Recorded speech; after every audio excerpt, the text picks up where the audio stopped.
Everyone, আজকে আমি আমার দিদির বাড়িতে সেকেন্ড দিনে মিনি ব্লগ নিয়ে চলে এসেছি। প্রথমে তো এখানে ম্যাগি খেয়ে নিলাম, তারপর এখানে আমার বোনঝি আমাকে একটু সাজিয়ে দিচ্ছিল, আমাকে নেল পলিশও পরিয়ে দিয়েছিল, বাট একটু ডিস্টার্ব হয়েছিল বলে আমি ঠিক করে নিয়েছিলাম।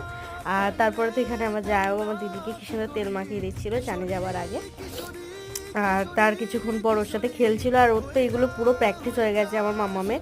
এগুলো তো ওরা ভয়ই পায় না, ও নিজে নিজে কি সুন্দর নেমে গিয়ে আমাদের কাছে চলে আসবে দেখো।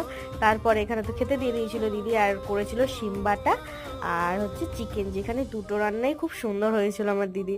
তারপরে তো যাও বিকেলবেলায় আমাদের রোল এনে খাইয়েছে, আর তার সাথে বানিয়েছিল হচ্ছে দুধের সর দিয়ে ওপরে চা।